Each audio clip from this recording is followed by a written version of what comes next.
I've been thinking about something and decided to call it the Santa Claus effect. The moment you realise you've been duped, had, or just plain lied to.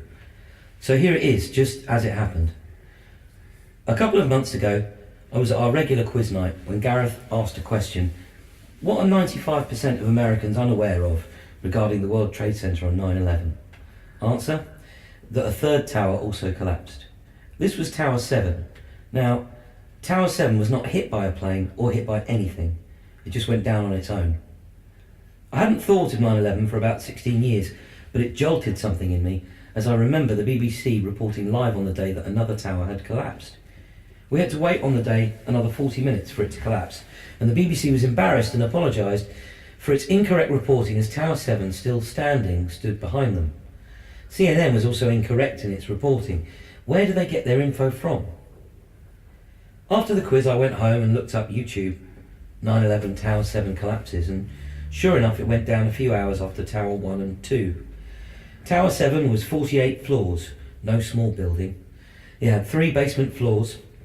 The CIA and FBI all had offices there. The mayor also had his office in Tower 7. His office was attack-proof and the windows were 3 inches thick. Tower 7 was the command centre for the whole of New York. Those occupying Tower 7 were as follows: Salomon Smith Barney, Internal Revenue Service Counsel, US Secret Service, American Express Bank International, Standard Chartered Bank, Provident Financial Management, ITT Hartford Insurance Group, First State Management Group, Federal Home Loan Bank, NAIC Securities, Securities and Exchange Commission, and the New York City Office of Emergency Management. On that day, the CIA were looking after $400 million in gold bullion, and the FBI had all the paperwork to bring Enron to trial, the biggest company fraud case ever. Only on that day, the gold disappeared, and also all the paperwork did too. So no trial, and all those involved got away scot-free. Tower 7 had a few small fires in it, but nothing major, more like bonfires. The tower came down in under 7 seconds. Video footage shown to a Danish demolition expert said he couldn't believe it and kept shaking his head. A little while later, I got sent a 9/11 video from Italy or Spain. I've saved a copy for myself, so you won't find it anywhere. I play the video and watch and listen as the first tower comes down. NBC News are interviewing a lady with a baby in her arms, and she has her back to the tower and carries on talking, feeding the baby as the tower collapses. She hasn't heard the tower coming down. The interviewer says, "I think we had better move," as a huge dust cloud comes towards them. The lady with the baby turns around and says, "Oh my God," and without another word she legs it. I go back and listen to the towers collapsing. They don't sound very loud. I've been on many building sites, and when steel girders fall, they make a hell of a racket. The towers have a soft rushing sound as they fall. After all, that's what you expect dust to sound like, and the towers are turning to dust in mid-air. Normally dust happens at the bottom when buildings collapse, not starting from the top. However, the buildings turn to dust. I'm now watching the dust cloud and people running away. Then the firemen appear, one with a broken nose trying to make a mobile phone call but having no luck. Then, for just 13 seconds in total, 3 soldiers appear. They do not like being filmed and turn away from the camera. The soldiers are fully equipped in battle camouflage dress. A bystander shouts out, "Ooh, the army." A policeman turns a complete circle, scratching his head as the soldiers walking down Wall Street, passing him on both sides. Wow, what are American soldiers doing going away from the towers as they collapse? You'd have thought they'd be going towards the incident. I look to see who the soldiers are, only they are not just soldiers, they are Seabees. These guys are the best in the world. For a start, they are experts in concrete and steel. They are the Navy. The Seabees build all the USA military bases, airports, docks, underground bases, and just finished building a nuclear reactor in the Antarctic in extremely hostile conditions. These are America's best. They are tough and have brains. What's the USA Navy in full battle dress doing at the World Trade Center as it collapses? Who could give such orders for them to be there? Well, the answer turns out to be surprisingly easy. I go back and watch the videos of Ground Zero again, this time looking for Seabees, and sure enough, there they are. And then, just ahead of a huge dust cloud, running full tilt with a camera, is a man who looks remarkably just like Admiral Vernon E. Clark, his top button of his brown khaki shirt undone, his sleeves rolled neatly above his elbows, his chest puffed out. He turns to the camera and says, "I can still do it, not bad for a man nearly 60. We have to ask what the Admiral is doing at the World Trade Center. When you'd have thought he'd be at the Pentagon, since he's the very top man, Chief of Naval Operations, Admiral in charge of the Navy. Now Vernon has spent a lot of time with the Seabees, so he's a first choice for any mission. In the past, Vernon has commanded gunboats, 2 destroyer squadrons, the Atlantic Submarine Fleet, the Atlantic Fleet, and commanded NATO's striking fleet. Vernon, a dedicated Christian, is highly decorated and very intelligent. He stays at the Pentagon until 2005, making sure the WTC mess is cleared up. He then retires and is immediately appointed a director and a senior executive of both Raytheon International and SRI International, formerly Stanford University. He is employed on a very large salary and $3.5 million in shares. Both organisations, founded in 1944, along with the Seabees, are funded 86% by the military and are the world leaders in direct energy weapon defence. USA Navy boats now have these types of weapons installed, as they are small, easy to use and extremely accurate. At a Senate hearing on 9/11, Senator Edward Kelly asked Admiral Clark a question, which we can only guess at because it was redacted. Vernon's answer or reply was, "All I know is you throw 6 million joules at it and you get a reaction." Now, joules, a word you don't hear often shopping or around the home. If you want to know what a joule is, it is a unit of energy. 1 joule in everyday life represents approximately the energy to lift a medium-sized 100-gram tomato 1 metre vertically from the earth, or the energy to accelerate a kilogram mass at 1 metre per second to the power of -2 through a distance of 1 metre. On 9/11, the Hudson River is awash with Seabee and Navy activity. What a coincidence, Pier 92 opposite the Twin Towers is fully equipped with military communication and electronic stuff and is able to take over the hour-by-hour, day-by-day running of New York when Tower 7 was destroyed. This is because the Navy was going to have a military exercise later that week using the River Hudson and was fully prepared. The next day, September the 12th, the area around the WTC was completely cleaned and all the dust removed.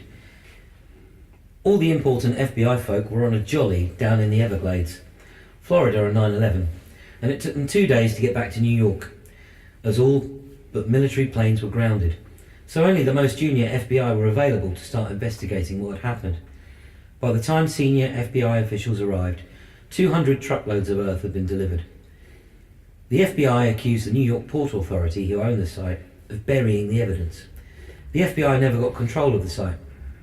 Well, if the FBI had got in at the beginning, they might have wondered what happened to all the rubble and remains.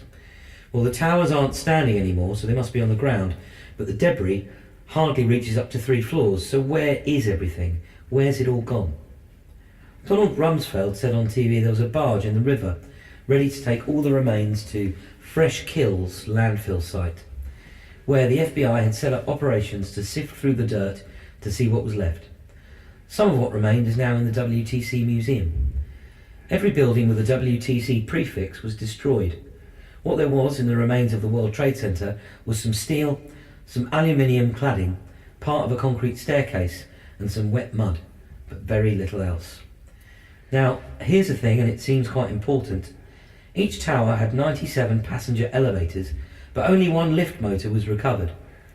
What happened to all those elevators? Only 1 waste bin and 1 filing cabinet were found. Not 1 door handle, office chair, or light fitting recovered. Not 1 bit of a sink or toilet found. Each tower had over 200,000 pieces of steel. What happened to them? Where did they go? Somehow, 900,000 square yards of carpet, 6.5 acres of marble and granite, 3,000 miles of electrical wiring, over 400,000 cubic yards of concrete, and 52,800 large windows just disappeared. Each tower had a very large water container every 30 floors in case of fire. It's an automated system. They held a lot of water, not a trace was found. The Port Authority said it would take 2 years to clear up the site. However, they started in September and finished clearing mid-April. The WTC was built 70 feet down to bedrock into the River Hudson, with a retaining wall 3 feet thick. Loading bay areas, shops and a tube station were all under the Twin Towers. Yet very little damage occurred considering 1.5 million tonnes had just descended on top of it. When Tower 7 collapsed, earthquake seismic S&P wave reports show a faint blip, equivalent to about 400 tonnes hitting the ground. The Twin Towers, 110 stories high, fell to the ground in 10 seconds.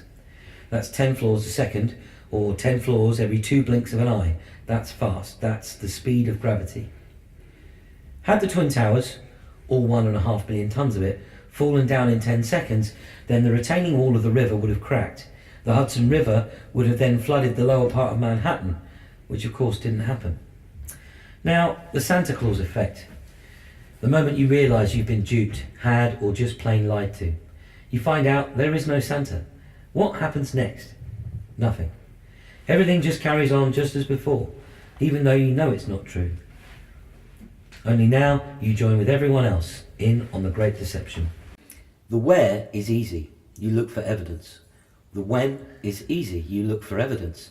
The who is not so easy, but still you look for evidence. The how is easy if you have evidence of the above. All the above can be proved, and most surprising, so can the why. The US military don't seem to care who is president or which political party is in power, as they dream of being autonomous, with eye-watering amounts of firepower, paid for by eye-watering amounts of money. The picture from Admiral Clark's Strategic Navy report shows exactly the transition from one US military state to the current US military state. This is what 9/11 achieved, a win for the military. They no longer have to be involved in the following: a show of force, humanitarian assistance, non-hostile evacuation operations, peace enforcement, peacekeeping, or disaster relief. What you have instead taking their place is strategic deterrence, stability operations, homeland security, and GWOT, that's Global War on Terror. You also get a dramatic rise in military spending or funding. For example, Homeland Security has a budget of $49 billion this year, and they are now just one of 106 different Secret Service agencies, all attached to the US military in some way. What's incredible is that the Senate, Congress, and the American people are not only happy to give up their freedoms, but are happy to pay for the privilege. A massive win for the military. A never-ending war on terror, and a never-ending supply of money. I'd say that's a good reason enough why. I would personally like to ask the question, who is bankrolling this? Who is paying for this? Good question. If time allows, I'll come back to this question later, because first I'm going to talk about planes. Now the planes, that's a pretty well coordinated attack by some guys who until a few weeks earlier had been living in caves. Armed only with box cutter knives, they hijack and fly 4 huge passenger planes accurately into their targets. The only video of the planes is very short. It's mostly from 1 or 2 angles. You would have thought there would have been more footage of the planes. The footage that does exist shows grey planes without any windows. What passenger planes are grey and have no windows? Information regarding the planes was got to the media exceptionally fast and tended to be the same story throughout. That morning, a live interview Fox News were conducting was rudely interrupted by a smartly dressed man, barging in, claiming he was staying in a hotel and saw everything. He said he was an expert on planes and was sure it was a United Airlines. He could tell by the tail markings. He then went on to mention it could have been an Airbus, but now wasn't sure. So much for being an expert on airplanes. Members of the general public being interviewed at that time said all they heard was an explosion and they thought it could have been a bomb, but they didn't see a plane when asked. A CIA operative said on record for the NIST inquiry, but not in the report, that the recordings from the plane sounded like a training program. In 2001, it would not have been easy to make mobile phone calls from an aeroplane. Yet one lady had a 30-minute conversation with her husband before it crashed. In 2001, mobile phones needed to connect to a ground-based aerial. Flying fast over the masts, the moving phone doesn't have time to connect to one mast before it has to search for another, hence no phone signal, so no phone calls.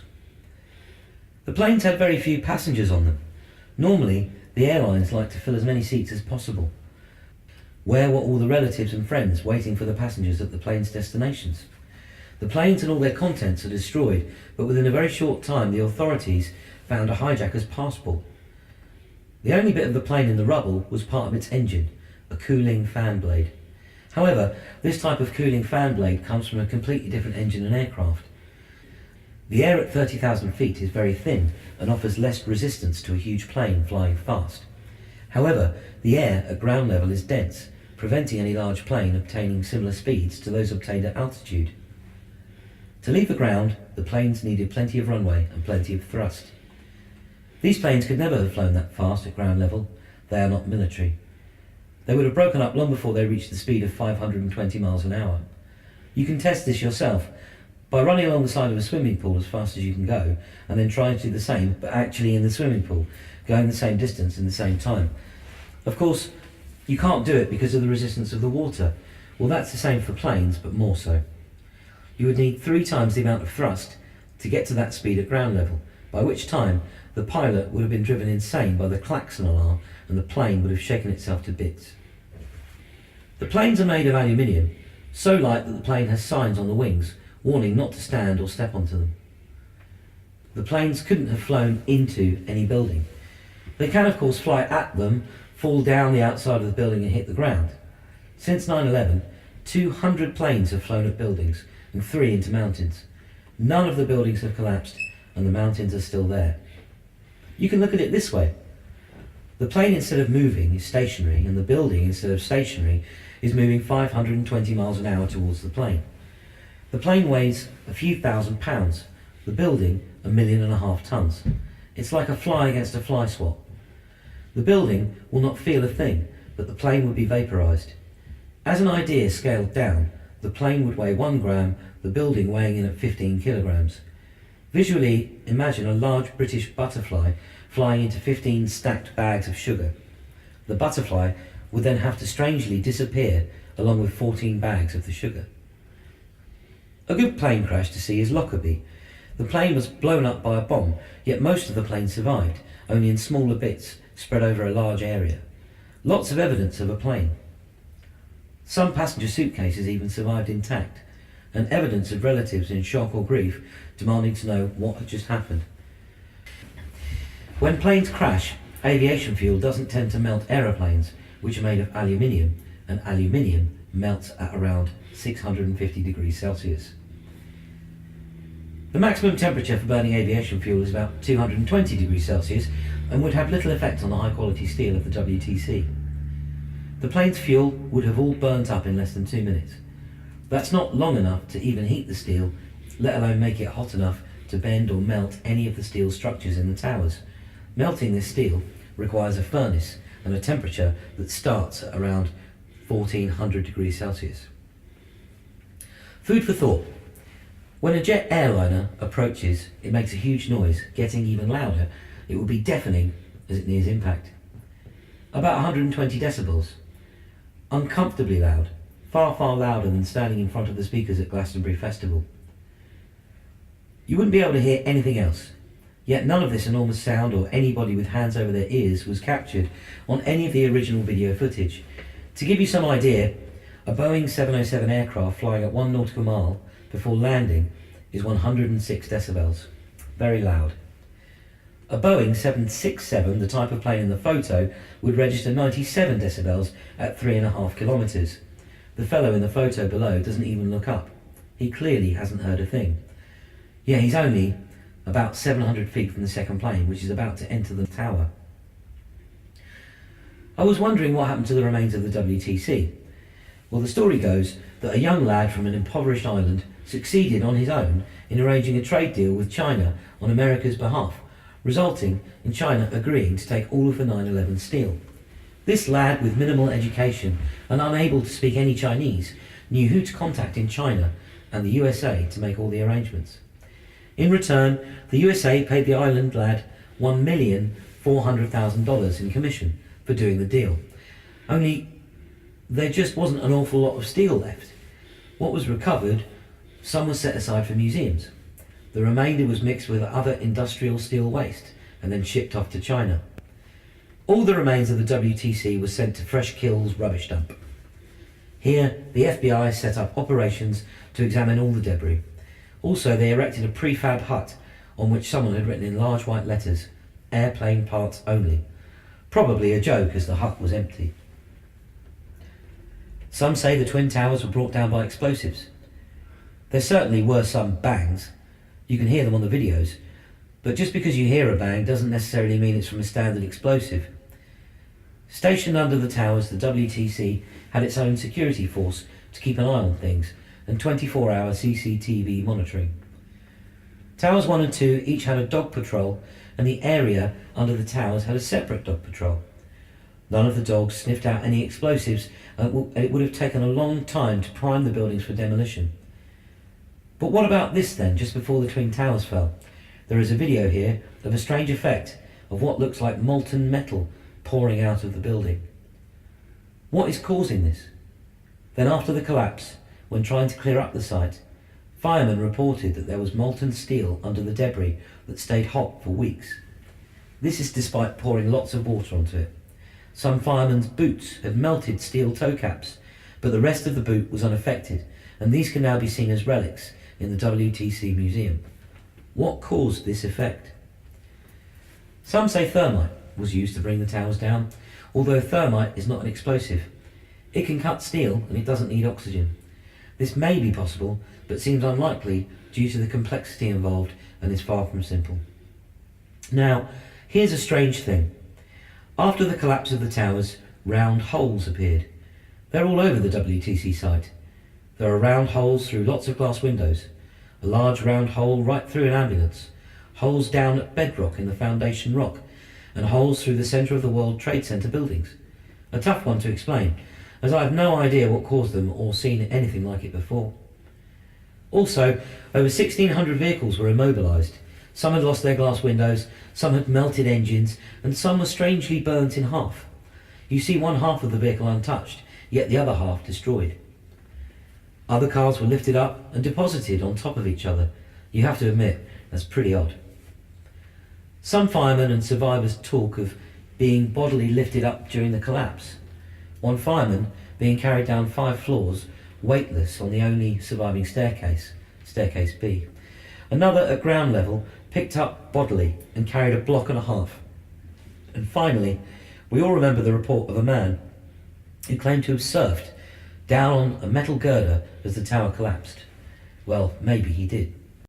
Part of the strange activity going on is a video of a medical stretcher with equipment on it being wheeled out of Tower 7 by 2 smartly dressed men just seconds before it collapses. What's so important it can't be left behind? Also, they're using a lot of effort for an almost empty stretcher.